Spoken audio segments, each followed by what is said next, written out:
ஜன்னல் சமூகத்தின் சாளரம். மாதம் இருமுறை வெளிவரும் குடும்ப இதழ்.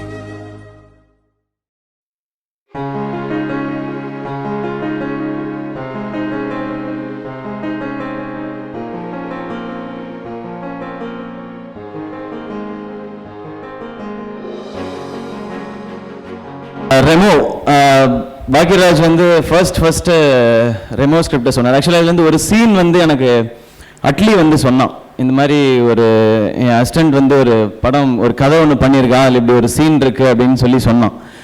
நான் வந்து ஃபஸ்ட்டு நல்லா சிரித்தேன். நான் சிரிச்சுட்டு என்ஜாய் பண்ணேன். ஐடியாவாக பயங்கரமாக இருக்கே அப்படின்னு சொல்லிட்டு அந்த கதை உனக்கு தான் எழுதிட்டு இருக்கான் அப்படின்னா, சும்மாறா நீ பாட்டுக்கு பொண்ணு வேஷம்லாம் என்னை போட விட்டு சும்மா பையனாவே நீ எப்படி பார்க்குறேன்னு தெரியாமல் சுற்றிட்டு இருக்காங்க, அதில் பொண்ணை எப்படா பார்க்குறது அப்படின்னு நீ சும்மா கேள்றா அப்படின்னு சொன்னான்.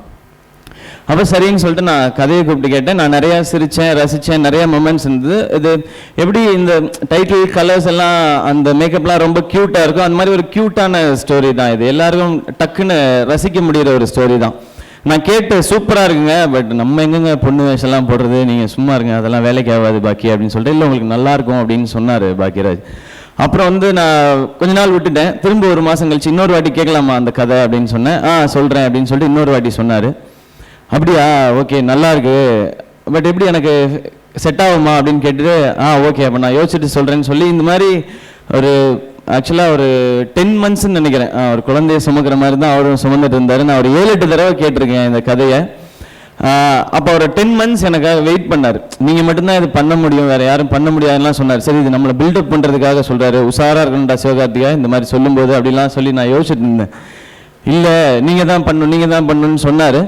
அப்புறம் வந்து சரி இதை வந்து ட்ரை பண்ணி பார்க்கலாம். ஏன்னா இதை வந்து யோசிக்காமல் இந்த கதைக்குள்ளே இறங்கவே முடியாது. இது வந்து சாதாரணமாக பண்ண முடியாது. இது ஒன்ஸ் உள்ளே போயிட்டோம் அப்படின்னா பொறுமை ரொம்ப முக்கியம். சங்கர் சார்கிட்ட சொல்லிட்டு இருக்கும்போது சொன்னாங்க கண்டிப்பாக பொறுமையாக இருக்கணும் அப்படின்னாங்க. ஆமாம், எருமையோட பொறுமையாக இருக்கணும், அந்த அளவுக்கு பொறுமை இருக்கணும். ஏன்னா மேக்கப் போடும்போதெல்லாம் 50 ஹேர்பின் இருக்கும் மண்டையில். நமக்கு அப்படியே யாரோ இங்கே வந்து குத்திட்டே இருக்கும்போது யாரா அவன் ஏய் அப்படின்னு என்னை லூஸ் மாதிரி பார்த்துட்டு போனவங்களாம் நிறைய பேர் இருக்கிறாங்க. ஸோ அவ்வளோ கஷ்டம் இருக்குன்றது தெரிஞ்சது. சரி ஓகே அந்த 10 months அவரை வெயிட் பண்ண வச்சிட்டோன்னு சொன்ன ஒரே காரணத்துக்காக தான் அடுத்த 1 year வந்து பாக்கி கையில் கொடுத்துட்டேன். பாக்கி இந்த 1 year உங்களுக்கு தான். நம்ம ஒரு படம் பண்ண போகிறோம். இது வந்து நான் பெரிய நடிகன், நான் பயங்கரமாக பண்ண போகிறேன், நீங்கள் பெரிய டைரக்டர், அதெல்லாம் தாண்டி இதில் நான் மேக்கப் போட்டிருக்கேன்றதெல்லாம் மறந்து ஆடியன்ஸ் வந்து ரசித்து என்ஜாய் பண்ணிட்டு போகணும். நிறைய இடங்களில் சிரிக்கணும், நிறைய இடங்களில் ரசிக்கணும், டக்குன்னு ஒரு இடத்துல அழணும், அண்ட் அப்படி எனர்ஜி இருக்கணும் இந்த படத்தில் அப்படின்னு சொல்லி இறங்கணும். ஃபர்ஸ்ட் இனிஷியலாக இந்த பாயிண்ட் நான் சொல்லி ஆகணும். ஆக்சுவலாக 24AM ஸ்டுடியோஸ் வந்து நான் தான் ப்ரொடியூசர் அப்படின்னு சொல்லி நிறைய பேர் ரைட்டப்லாம் பார்த்தேன். சிவகார்த்திகேயன் வந்து அவருடைய ஃப்ரெண்ட் அவர் பேரில் தயாரிக்கிறார் அப்படின்னு சொல்லி. சத்தியமாக இப்போ நீங்கள் இந்த இடத்துல உட்காந்து என்ன என்ஜாய் பண்ணிட்டு இருக்கீங்களோ இந்த மொமெண்ட்டுக்கும் இவ்வளவு கிரியேஷனுக்கும் இவ்வளவுக்கும் அத்தனைக்கும் மெனக்கெட்டவர் உண்மையான அந்த தயாரிப்பாளர் R.D. ராஜா சார் தான். அவர் தான் ப்ரொடியூசர். நான் ஒருவேளை இந்த படத்தை ப்ரொடியூஸ் பண்ணியிருந்தேன்னா கண்டிப்பாக இப்படி வச்சுருந்துருக்கவே மாட்டேன். நானும் அனிருத்தும் ஒரு FM ஸ்டேஷனில் உட்காந்து இதை லான்ச் பண்ணியிருப்போம். லான்ச் பண்ணிட்டு ஆக்சுவலி இந்த படத்தை பொறுத்த வரைக்கும் அப்படின்னா ஒரு பிரேக்குக்கு அப்புறம் திரும்ப அனிருத்தோட நம்ம பேசலாம் அப்படின்னு சொல்லி முடிச்சிருப்பாங்க. அப்படி நான் அப்படி தான் முடிச்சிருப்பேன் ஆக்சுவலாக. பட் அவருடைய மெனக்கடல் தான் இது. நான் முதல்ல ப்ரொடியூஸ் பண்ணலான்னு யோசிச்சது உண்மைதான். நம்ம ஏன் ப்ரொடியூஸ் பண்ணக்கூடாது அப்படின்னு சொல்லி அப்புறம் நான் யோசிச்சேன். எனக்கு வந்து நானும் உங்களை மாதிரி அங்கே உட்காந்துட்டு அங்கேருந்து உங்களால் இங்கே ஏற்றி விடப்பட்டவன் தான். எனக்கு வந்து ஒரு பெரிய அங்கீகாரம் கிடைச்சு. நான் காமெடி நடித்தா போதும், எனக்கு வந்து எப்படியாவது போய் பெரிய பெரிய படங்கள் சேர்ந்து எல்லா ஹீரோஸோடையும் பெரிய டைரக்டர் சொல்லி ஒரு காமெடி நடிச்சணும்னு நினச்சிட்டு இருந்தவனுக்கு ஹீரோ அப்படின்ற ஒரு பெரிய அங்கீகாரத்தை கொடுத்துட்டீங்க. இதுக்கு மேலே ஒரு பெரிய அங்கீகாரத்தை நான் எடுத்துக்கிட்டு எனக்கு அதில் எதுவும் கிடைக்க போகிறதில்ல. பட் எனக்கு மெரினாவில் ஆரம்பத்திலேருந்து சப்போர்ட்டிவாக இருந்தது. மெரினாவிலேருந்து ராஜாண்ணன் பழக்கம் எனக்கு. அந்த படத்துக்கு ப்ரமோஷனுக்காக ஆரம்பித்தது. அப்போ கூடவே ட்ராவல் பண்ணிட்டே இருந்தோம். ஆக்சுவலாக ராஜாண்ணனை பொறுத்த வரைக்கும் என்னென்னா பெர்ஃபெக்டாக இருக்கணும். பெர்ஃபெக்டாக இல்லை அப்படின்னா சண்டை போட்டுருவார், அது யாராக இருந்தாலும். அவர் லைஃப்பில் கெரியரில் சண்டை போடாமல் இருக்க ஒரே ஆள் நான் தான் நினைக்கிறேன் ஆக்சுவலாக. அதுதான் எங்களுக்குள்ளே இருக்க பாண்டிங், அதுதான் அண்டர்ஸ்டாண்டிங். அவர் வந்து எல்லாமே பர்ஃபெக்டாக இருக்கணும், நான் எல்லாமே பெருசாக செய்யணும்னு நினைப்பேன். ராஜானனோட மிகப்பெரிய இன்ஸ்பிரேஷன் வந்து சங்கர் சார். நான் இந்த இடத்துல சொல்லிக்கிறேன் சார், அவரோட 1 hour பேசணும்னா அதில் மினிமம் 5 தடவை சங்கர் சார் பேர் வரும். சங்கர் சார் படத்துலலாம் எல்லாமே சூப்பராக இருக்கும் அப்படின்னு சொல்லி அவன் வந்து சொல்லிட்டே இருப்பான். அந்த பாட்டு எல்லாமே அப்படின்னு சொல்லி எல்லாமே சங்கர் சாரோட இன்ஸ்பிரேஷனில் தான் இருக்கும். அவருக்கு எல்லாமே ட்ரீம் பிக். அவரோட வாட்ஸ்அப் ஸ்டேட்டஸே பார்த்தீங்கன்னா நான் பறக்க ஆசைப்படுறேன்னு நினைக்கிறேன், நீ எதுக்கு நடக்க சொல்கிறீங்க அப்படிங்கிறது அவருடைய வாட்ஸ்அப் ஸ்டேட்டஸாகவே இருக்கும். ஸோ பெருசாக யோசிங்கன்றதான். அப்போ இதை விட இதை தயாரிக்கிறது கரெக்டான ஆள் இருக்கவே முடியாதனால அவர்கிட்ட கொடுத்தேன். பட் அவர் நினச்சிருந்தா இந்த படத்தை வெறும் 10 கோடி ரூபாயில் எடுத்து 20 கோடி ரூபாய் ஈஸியாக சம்பாரித்து செட்டில் ஆகிருக்கலாம் இந்த படத்தில். உங்கள் எல்லாருக்குமே தெரியும் இன்றைக்கி அது எப்படி வியாபாரம் ஆயிருக்கும், especially after Rajini Murugan. But அப்படி நினைக்கல. இந்த படம் பெருசாகிறதுக்கு என்னெல்லாம் செய்யலாம் அப்படின்றத தாண்டி இது வந்து எவ்வளோ கரெக்டான வேல்யூ அடிஷன் இருக்கணுங்கிறதுல ஆரம்பித்தது தான். ஃபஸ்ட்டு உள்ளே வந்தது சார் சொல்லிட்டார் வளரும் கலைஞர் அப்படின்னு சொல்லிட்டு. பட் நாங்கள் பார்க்குறது அவர் வந்து ஒளிப்பதிவின் பிதாமகராக தான், ஒரு காட்ஃபாதராக தான் பார்க்குறோம். பிசி ஸ்ரீராம் சார் மீட் பண்ணலாம் அப்படின்னு சொன்னப்போ எனக்கு நம்பிக்கை கிடையாது, சுத்தமாக நம்பிக்கை கிடையாது. பிசி சார் வந்து ஓகே மரியாதைக்காக மீட் பண்ணுவாங்க, ஏன்னா அவங்க நல்ல கேரக்டர் அப்படின்றதுனால மீட் பண்ணுவாங்க அப்படின்றதான் நினச்சிருந்தேன். பண்ணும்போது இல்லை எனக்கு ப்ராஜெக்ட் இருக்குன்னு சொன்னாங்க. அப்புறம் அடுத்த நாள் எல்லாம் சொன்ன மாதிரி இமீடியட்டாக நான் படம் பண்ணுறேன்னு சொன்னாங்க. எனக்கும் பாக்கிக்கும் வெளியே வந்து நம்பிக்கையே இல்லை. இன்னும் பாக்கி சும்மா சொல்லி அனுப்பிச்சிருப்பாங்களோ, நம்பலாமா, அவர் பண்ணுறேன்னு சொல்லிட்டாருண்ணே அப்படின்றாரு. ஒருவேளை டவுட்டாக இருக்குல்ல உங்களுக்கும் அப்படின்னு சொல்லி எங்களுக்கு வந்து ஆச்சரியம். எங்களை நம்புறதுக்கே ஒரு நாள் ஆச்சு. பட் பிசி சார் உள்ளே வந்ததுக்கு அப்புறம் தான் இந்த ரெமோ ஆக்சுவலாக ஒரு குட்டி ரெமோவாக இருந்தது. ஒரு சங்கர் சாரோட பட ரெமோ அளவுக்கு மாறினது பிசி சார் உள்ளே வந்ததுக்கு அப்புறம் தான். தேங்க்யூ பிசி சார், நீங்கள் இதை ஸ்டார்ட் பண்ணி வைக்கலன்னா அது இவ்வளோ பெருசாக ஆயிருந்திருக்காது. Thank you so much. அண்ட் அது படம் ஒர்க் பண்ணும்போது ஆப்வியஸாக அந்த கேர்ள் கேரக்டர் பண்ணும்போது சார் ரசித்து ஷூட் பண்ணுவாங்க. எனக்கு தெரிஞ்சு கீர்த்தி பொறாமப்பட்டது காரணம்லாம் அதுவாக தான் இருக்கும்னு நினைக்கிறேன். என் க்ளோஸ்அப்புக்கெலாம் அவ்வளோ நேரம்லாம் யாரும் லைட் பண்ணதே கிடையாது. என் க்ளோஸ்அப்லாம் அப்படி வச்சு கண்ணுக்கு மட்டும் ஒரு லைட்லாம் பிசி சார் வச்சுருப்பாங்க. நான் அப்படியே பார்ப்பேன், நானே லவ் ஆயிடுவேன் அப்பப்போ. சே அது நீ தான்டா அப்படின்னு இருக்கும். அது எனக்கு வந்து நான் நினச்சி கூட பார்க்கல நான் வந்து பொண்ணு வேஷம் போட முடியுமா அப்படின்றதெல்லாம். ஒரு 8 மேக்கப் டெஸ்ட் போட்டோம். 8 மேக்கப் டெஸ்ட் பண்ணும்போது வீட்டாலேருந்து சான் ஃபுட்டும் இருப்பாங்க. ஸோ வேறு மாதிரிலாம் ட்ரை பண்ணிலாம் பார்த்தோம். ஒர்க் அவுட்டே ஆகலை. அதாவது நான் திரும்பி நின்னா கூட கண்டுபிடிச்சலாம் அது சிவகார்த்திகேயன் தான், அப்படி இருந்துச்சு பிகினிங்கில் இருந்த மேக்கப்லாம். அப்புறமா தான் வந்தாங்க நிக்கி, ரேச்சல் அண்ட் அனு மேம். இவங்களுக்கு தான் பெரிய கிரெடிட். என்ன நீங்கள் அந்த பார்த்தீங்க, அதில் உங்களுக்கு அது பிடிச்சிருந்தது அப்படின்னா அதுக்கு மிக முக்கிய காரணம் அவங்க 3 பேர் தான். ஃபுல்லாக அதை இப்படி பண்ணலான்னு சொல்லி. அண்ட் அதை விட உண்மையிலேயே இந்த லேடிஸ் எல்லாம் பயங்கரமாக அப்ரிஷியேட் பண்ண நினைக்கிறேன். இந்த த்ரெட்டிங் பண்ணுறதெல்லாம் இருக்குல்ல, ஒவ்வொரு முடியாக பிடுங்குறாங்க. செத்துட்டேன் நான் 3 தடவை பண்ணேன். நான் 42 டேஸ் பண்ணோம் இந்த கேரக்டர் மட்டும். அதில் 3 தடவை த்ரெட்டிங், ஸோ எப்படி சொல்கிறேன்னு தெரியல, த்ரெட்டிங் வேக்சிங் இதெல்லாம் பண்ணேன். அதில் ரொம்ப ஒரு பெயின்ஃபுல்லான ப்ராசஸ் தான். பட் அப்போல்லாம் நினச்சிக்குவேன், சே நம்ம வந்து இவங்க என்ன பியூட்டி பார்லர் போய் சும்மா அப்படிலாம் தோணும். பட் ரொம்ப கஷ்டமான ப்ராசஸ். பட் அதெல்லாம் ஈஸியாக்குனது வந்து இவங்க எல்லாரும் தான். இப்படி பண்ணால் இது வந்து கம்ஃபர்டபுளாக பண்ணிக்கலாம்னு சொல்லி. ஸோ இப்படி ஒவ்வொன்றா சேர கொஞ்சம் கான்ஃபிடன்ஸ் வந்துச்சு. ஓகே லுக்கு பார்த்தோன்னா நல்லா இருக்கு அப்படின்னு சொல்லி பிகினிங் போர்ஷன்லாம் எடுத்துட்டோம். ஷூட்டிங்க்கு இந்த கேர்ள் கேரக்டர் போட்டு ஃபஸ்ட்டு டே வந்து மேக்கப்லாம் முடிஞ்சோன்னா எனக்கு வெளியே வர பயம்.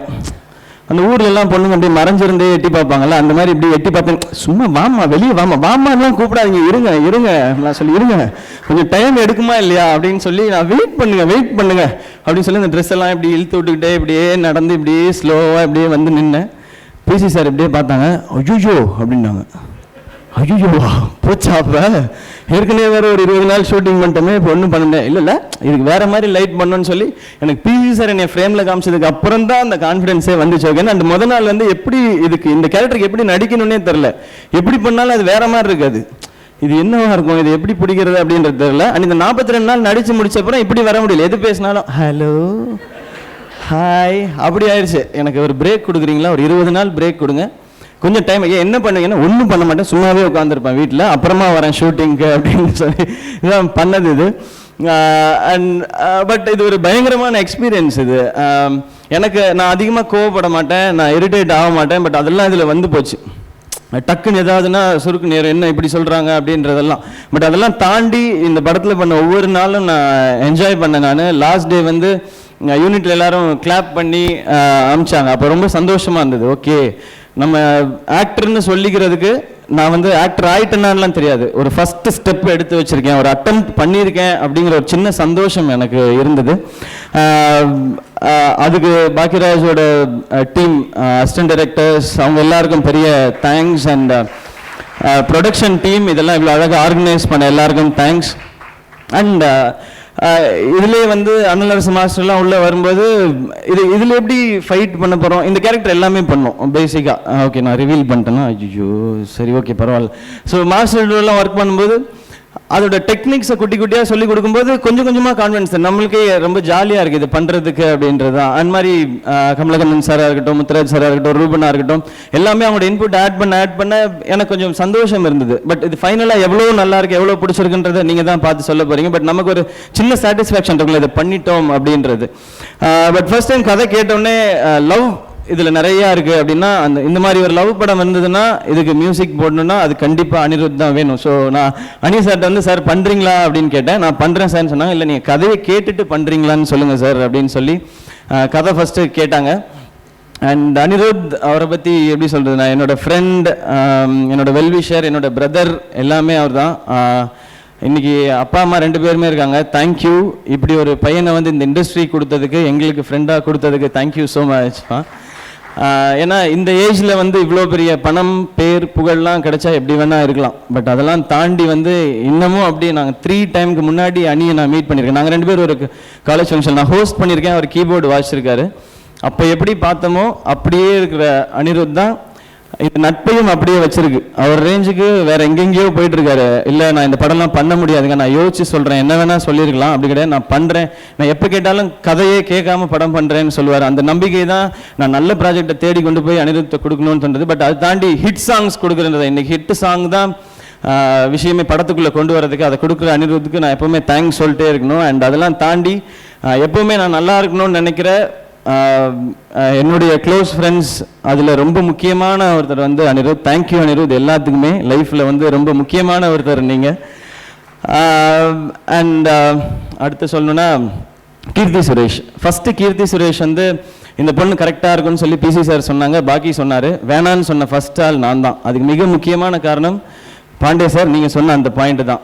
பேக் டு பேக் 2 ஃபிலிம் பண்ணால் ஏதாவது கிசு வந்துடும் அப்படின்றதான். இது வரைக்கும் வரல, எதுக்கு தேவையில்லாமல் அது ஒன்று அப்படின்றதான். இன்னொன்று பேர் எதுக்கு ரிப்பீட் பண்ணோம் அப்படிங்கிற கான்செப்டில் தான் இருந்தோம். சார் வேணாம் சார் அப்படின்னு சொல்லி சொன்னேன். அண்ட் உண்மையிலே அந்த இன்னொரு ஹீரோயின் சொல்லுங்கன்னு கேட்டேன். அந்த நான் தான், நானும் கேட்டேன். நான் வேறு யாராவது ஹீரோயின் இருந்தால் சொல்லுங்கள், அழகாக இருக்கணும், உங்களை மாதிரி இல்லாமல் நல்ல அழகான ஒரு ஹீரோயின் சொல்லுங்கள் அப்படிலாம் கூட கேட்பேன் நான். அவங்க அதை பற்றிலாம் வருது. பட் அண்ட் வேறு ஹீரோயின்ஸ்லாம் ட்ரை பண்ணோம். அண்டு நிறைய பேர் நோ சொன்னாங்க. நோ சொன்ன எல்லாருக்கும் ரொம்ப ரொம்ப தேங்க்ஸ். ஏன்னா கீர்த்தியோட பெர்ஃபார்மன்ஸ் அவ்வளோ அழகாக இருந்துச்சு இந்த படத்தில். தேங்க்யூ ஸோ மச் கீர்த்தி. அவங்க கதை கேட்கல, அவங்களும் ஃபோன் பண்ண உடனே ஒத்துக்கிட்டாங்க. அதுக்கும் ஒரு பெரிய இது வேணும். ஏன்னா யோசிச்சிருக்கலாம், இல்லை கதை கேட்டிருக்கலாம். இதெல்லாமே நம்பிக்கை தான், எல்லாமே ஒரு டீம் அப்படின்னு யோசிக்கிறது தான். Thank you Keerthi. அண்ட் அது மாதிரி சதீஷ், மொட்டராஜேந்திரனா, யோகி பாபுன்னு இது ஒரு டீம். இந்த மாதிரி இது எல்லாமே ஜாலியாக இருந்தது. இது இன்னைக்கு இப்படி ஒரு லான்ச்ன்றது நான் நிஜமாக எதிர்பார்க்கல. இங்கே வந்து பார்த்ததுக்கு அப்புறம் தான் தெரியுது. திடீர்னு டான்ஸ் ஆடுறாங்க, திடீர்னு லோகோ வருது, சுற்றி எல்இடி டிவி அப்படின்றதெல்லாம். அண்ட் ராஜானா, நீங்கள் வந்து இப்போ நீங்கள் அடுத்தடுத்த லெவல் போகிறது இல்லாமல் எங்களையும் புஷ் பண்ணி எடுத்துகிட்டு வரீங்க, இன்னும் பெருசாக பண்ணணும், இன்னும் பெருசாக பண்ணணும்னு சொல்லி. அண்ட் இந்த ஏவிலாம் வந்துச்சுல்ல, அதில் வந்து ஒரு டோனில் சொன்னாங்க எல்லாருக்குமே த மேன் ஆஃப் அப்படிலாம் சொல்லி. அந்த மாதிரி ராஜான்னு சொல்லலாம், he is man of surprises RD Raja அப்படின்னு.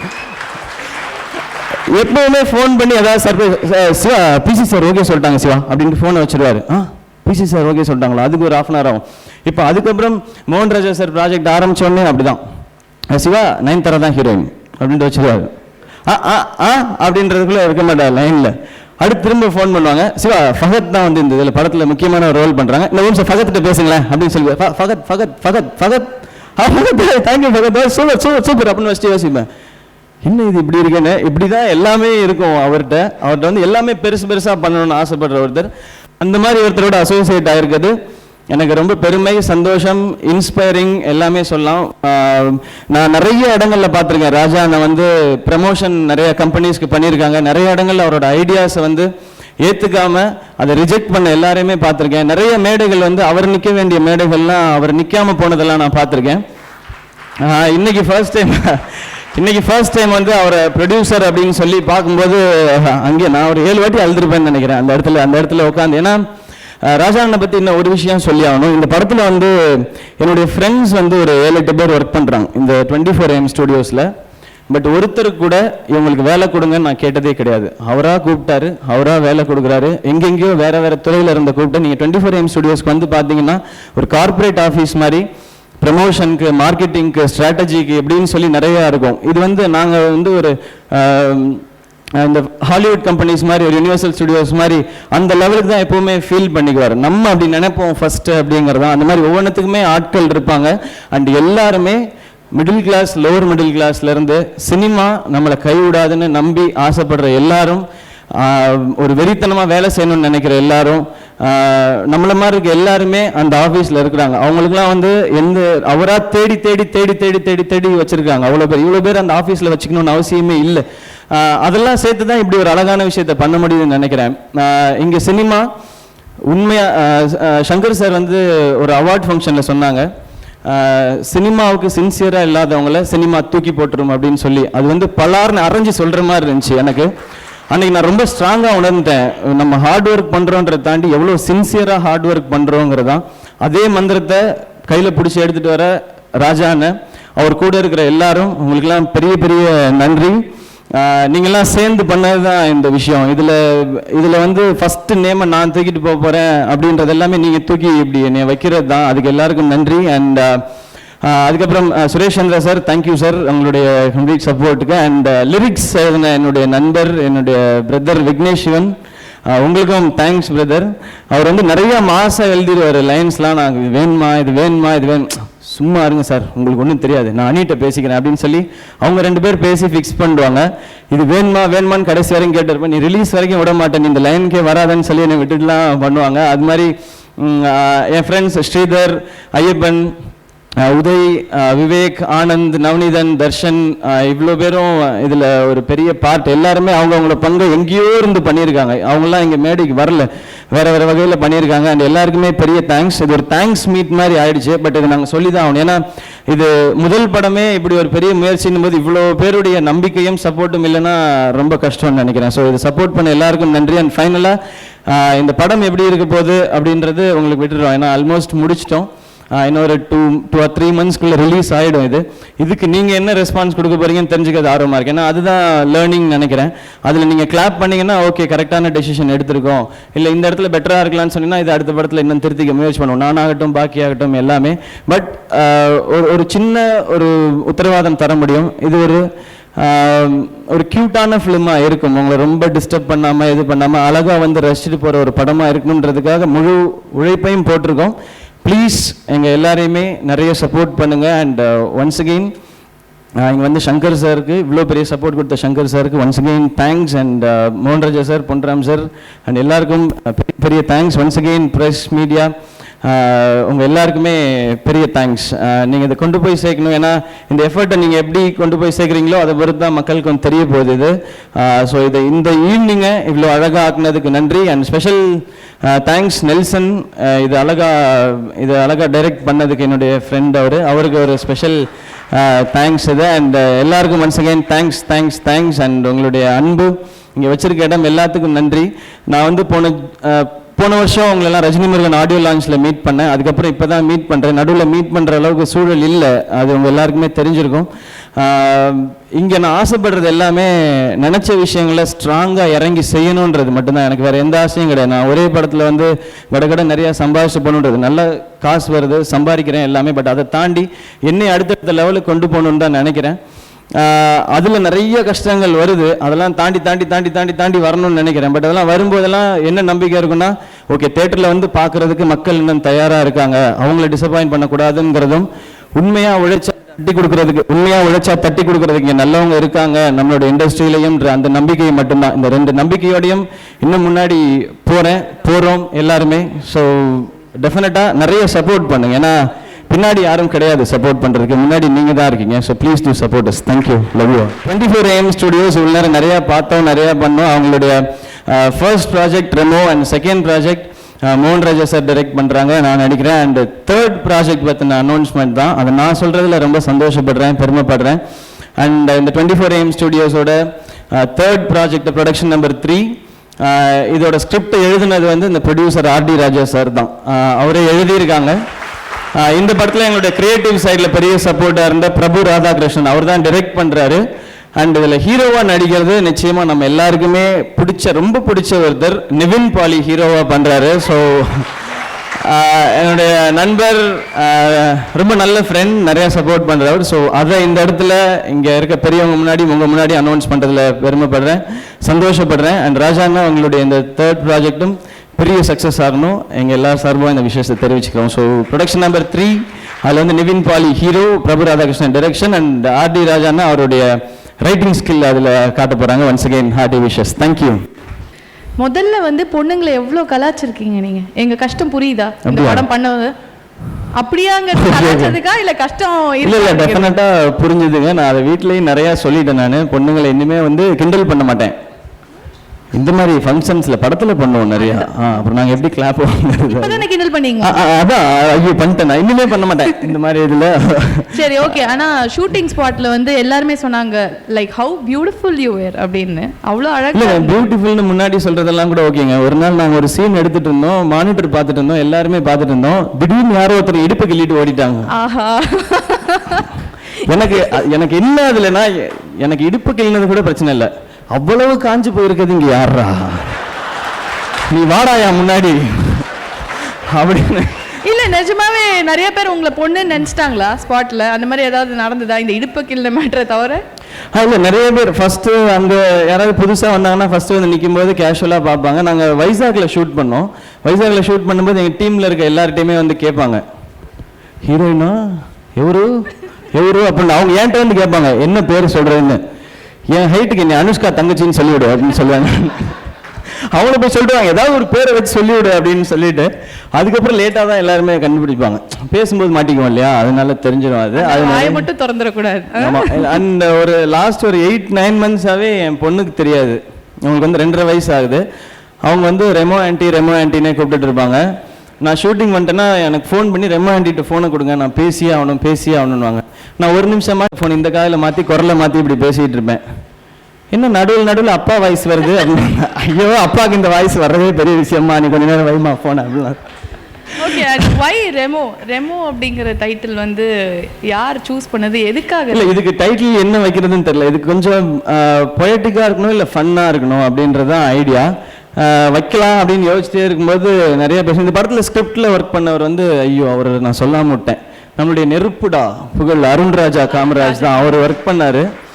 அப்போ நம்ம வந்து அனௌன்ஸ்லாம் பண்ணோம். அசிஸ்டன்ட் டைரக்டர் வந்து யார் டைட்டில் சொல்கிறீங்களோ உங்களுக்கு 25,000 ஆன் ஸ்பாட் பேமெண்ட் அப்படின்னா அப்படின்னு போயிட்டு வாருங்கள் போங்கள் இப்படிலாம் எழுதிட்டு வருவாங்க. அவங்க டே டைட்டில் யோசிங்களா ஏன்னா அப்படி பண்ணுறீங்கன்னு. இது மாதிரி அருண்ராஜாக்கு அனௌன்ஸ் பண்ணிட்டு அப்புறம் என்ன பண்ணேன், இது பத்தலை அப்படின்னு சொல்லிட்டு iPhone 6s 128 GB அப்படிலாம் அனௌன்ஸ் பண்ணுவோம். வாங்கி கொடுக்கல அது வேற விஷயம். அப்படிங்கும்போது இவன் தான் சொன்னான் ரெமோ அப்படின்னா. ஏன்டா ரெமோ சொல்ற அப்படின்னா, அந்த கேரக்டர் எப்படி ஒரு டிஸ்கிரேஸ்ல போய் தானே லவ் பண்ணோம், கதைக்கு செட் ஆகுதுல்ல அப்படின்னா ரெமோ சொல்றதுக்கு சூப்பரா இருக்கு. அண்ட் ஏற்கனவே ஹிட்டான நேம் இது, ஆல்ரெடி எல்லாருக்குமே ரீச் ஆன ஒரு நேம்ன்றதுனால அப்படி அமைஞ்சது தான் இந்த ரெமோ. எல்லாருக்குமே டக்குன்னு கேட்கும்போது பிடிச்சிருந்தது. ஆக்சுவலாக ரோமியோ அந்த இதில் தான் வரணும், வர்த்தி லவ் பண்ணுறவர் தான் அப்படின்றது தான். ஸோ ரெமோ அப்படின்றது டக்குன்னு கேட்சியாக இருந்தது. ஒரு பெரிய ஹிட் படத்துலேருந்து ஆல்ரெடி ஒரு ஹிட்டான விஷயம், அது ஆல்ரெடி ஹிட் அது, அதனால் அதை வைக்கலான்றது தான். ஸோ அவருக்கும் அருண்ராஜா காமராஜ் இவ்வளோ க்ரியேட்டிவாக யோசிச்சு இதை சொன்னதுக்கு ரொம்ப தேங்க்ஸ். தேங்க்ஸ் சொல்லிடலாம். கடைசியாக ஒரே ஒரு கேள்வி தான். எல்லா ஹீரோஸுமே வந்து யோசிப்பாங்க கண்டிப்பாக நம்ம பொண்ணா எப்படி நடக்காது அப்படின்னு. என்னதான் நீங்கள் வந்து அவ்வளோ எக்ஸ்பிளனேஷன் கொடுத்தாலும் எந்த ஒரு பாயிண்ட்ல சரி பரவாயில்ல பொண்ணா பொண்ணை நடிச்சிரும் அப்படின்னு வந்து தோணுச்சு. இல்லை இது கதையில் வந்து நான் இப்படி வேஷம் போட்டு போறேன்றது படத்துல இருந்த ஒரு ரீசன் தான், இல்லைன்னா மாட்டியிருப்பேன்னு நினைக்கிறேன். பட் ஒரு லுக் டெஸ்ட் தான். ஃபர்ஸ்ட் லுக் டெஸ்ட் பண்ணும்போது நான் வந்து ஒரு 74 கிலோவில் இருந்தேன். நான் இப்படி வரும்போது இப்படி இவ்வளோ பெருசாக இப்படி நடந்து வந்தேன்னா எனக்கே பயமாக இருந்தது. ஸோ ஃபஸ்ட்டு வந்து உடம்பு வந்து கம்மி பண்ணோம், செஸ்ட் வந்து ப்ராடாக இருக்கக்கூடாது, இப்படி இருக்கணுன்றதுக்காக முதல்ல ஜிம்மை கட் பண்ணேன். ஒரு 6 மாதம் அந்த சைடே போகக்கூடாதுன்னு. முன்னாடிலாம் போவியான்னு கேட்கக்கூடாது, அப்பப்போ போவேன், அதையும் கட் பண்ணேன் நான். அதுக்கப்புறம் வெயிட் குறைக்க வேண்டியது, ஏன்னா என்ன ட்ரெஸ் போட்டாலும் ரொம்ப ஹியூஜாக இருந்தது. கீர்த்தியோட நடந்து வரும்போது யார் உங்கள் அம்மாவா அப்படின்னு கேட்டாங்கன்னா பிரச்சனை. அதனால உடம்பு குறைக்கணும்னு அதுக்கப்புறம் ஒரு 4 கிலோ குறைச்சி பார்த்தேன், 5 கிலோ குறைச்சி பார்த்தேன், வேலைக்கு ஆகல. 6, 7, 8, 9, 10 கிலோ குறைச்ச அப்புறம் தான் ஓகே ஓரளவுக்கு பொண்ணு மாதிரி இருக்கு அப்படின்றதுலாம் வந்து. ஸோ அந்த லுக் டெஸ்ட்டை வச்சு டிசைட் பண்ணதான் இது பண்ணலாம் அப்படின்றதெல்லாம். எனக்கு லுக் டெஸ்ட்ல சுத்தமா ஒர்க் அவுட்டே ஆகலன்னா பண்ணிருக்க 10 மாட்டேன். கிலோ திரும்ப எப்படி கொண்டு வரதுக்கு இன்னும் கஷ்டப்பட்டிருப்பீங்களே. சாப்பிடுங்க, கையில கிடைக்கிறதெல்லாம் எல்லாத்தையும். அவ்வளவு எல்லாத்தையுமே சாப்பிட்டேன். அதுக்கு பிசி சார் தான் பெரிய ரீசன். ரொம்ப ஒல்லியா இருக்காரு, அவருக்கு பிரேக் கொடுங்க ஒரு 25 days, அவர் நல்லா சாப்பிட்டு வெயிட் ஏற்றிட்டு வந்தா தான் நான் ஷூட்டிங் வருவேன் அப்படின்னு சொல்லிட்டு பிசி சார் போயிட்டாங்க. அதுக்கப்புறம் நல்லா டெய்லி பிரியாணி சாப்பிடுவேன் 2 வேளை. Very good. அதுக்காக நீங்க கண்டினியூ பண்ணலாம். நான் அதுக்காக புதுசா 3 முஸ்லீம் ஃப்ரெண்ட்லாம் பிடிச்சி வைத்தேன். டெய்லி ஒரே வீட்டில் கேட்க முடியாதுன்றதுனால இன்னைக்கு பிரியாணி வருமா, நாளைக்கு வருமா, நாளைக்கு வருமா அப்படின்றதான் அப்படி அமைஞ்சதான். அண்ட் இன்னும் ஒருத்தருக்கு ஒரு தேங்க்ஸ் சொல்லணும், அது மட்டும் சொல்லிக்கிட்டா. அது வேற யாருக்கும் இல்லை, நான் வேற எங்கேயும் சொன்னதில்லை. என் ஒய்ஃப் ஆர்த்திக்கு ரொம்ப பெரிய தேங்க்ஸ் ஆக்சுவலாக. ஏன்னா அந்த நான் த்ரெட்டிங்லாம் பண்ணிட்டு வந்த பிறகு என் மூஞ்சை பார்க்கறதுக்கு எனக்கே ரொம்ப கஷ்டமாக இருக்கும். மேக்கப்லாம் ரிமூவ் பண்ண பிறகு நான் த்ரெட் பண்ணிட்டு வந்து நான் மூஞ்சை கழுவும்போது என் மூஞ்சை பார்க்கவே மாட்டேன். எப்பவுமே இப்படி மூஞ்சை கழுவிட்டு இப்படியே போயிடுவேன், இப்படி ப்ரஷ் பண்ணிட்டு திரும்ப வந்து நின்றுவேன். அந்த மூஞ்சை பார்த்து ஒரு 3 மாதம் வந்து வீட்டில் இருந்தாங்க. அண்ட் நான் வீட்டுக்கு போனதுக்கு அப்புறம் வந்து எந்த ஒரு டென்ஷனுமே கொடுக்க மாட்டாங்க. நான் எவ்வளோ கஷ்டப்பட்டு வரேன்றது தெரியும். நான் ஒரு 18-19 hours வேலை செய்யணும், வீட்டில் ஒரு 4-5 மணி நேரம் தூங்கலாம்.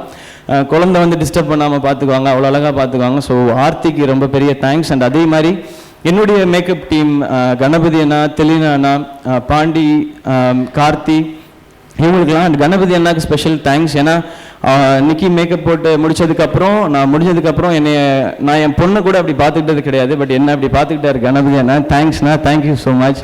மேக்கப் ரிமூவ் பண்ணுறதுக்கு 1.5 மணி நேரம் 2 மணி நேரம் ஆகும் அதை ரிமூவ் பண்ணுறதுக்கு. பட் அதுக்கு பொறுமையாக அதை பண்ணணும், அது அழகாக பண்ணி என்னை பத்திரப்படுத்துறதுக்கு. ஏன்னா இதில் என்ன ஆக ஆரம்பிச்சிருச்சுன்னா, நீங்கள் டெய்லி ஷேவ் பண்ணி ஒரு பாயிண்ட் மேலே இந்த இடத்துல ஒரு சில இடங்கள்லாம் மீச க்ரோத்தே போயிடுச்சு, வரவே இல்லை, அவ்வளோதான் முடிஞ்சு போச்சு அப்படின்ற மாதிரிலாம் ஆயிடுச்சு. அப்புறம் இந்த புருவெல்லாம் திடீர்னு எடுத்ததுனால இது வளர்றதுக்கு ரொம்ப ஸ்லோவாகும் அப்படின்றதெல்லாம். ஸோ இதெல்லாம் கரெக்டாக என்ன இதுக்கு கொடுக்கணும், என்ன எப்படி ட்ரீட் பண்ணுன்றதெல்லாம் பார்த்து பண்ணது அவங்க தான். ஸோ அவங்களுக்கும் தேங்க்ஸ், என்ன அழகாக பேம்பர் பண்ணிட்டாங்க ஒரு குழந்தை மாதிரி. ஸோ எல்லாருக்கும் ரொம்ப thanks. Thank you so much Shiva. Thank you so much. உங்களுக்கும் thank you so much. நன்றி. Thank you. ஜன்னல் சமூகத்தின் சாளரம், மாதம் இருமுறை வெளிவரும் குடும்ப இதழ்.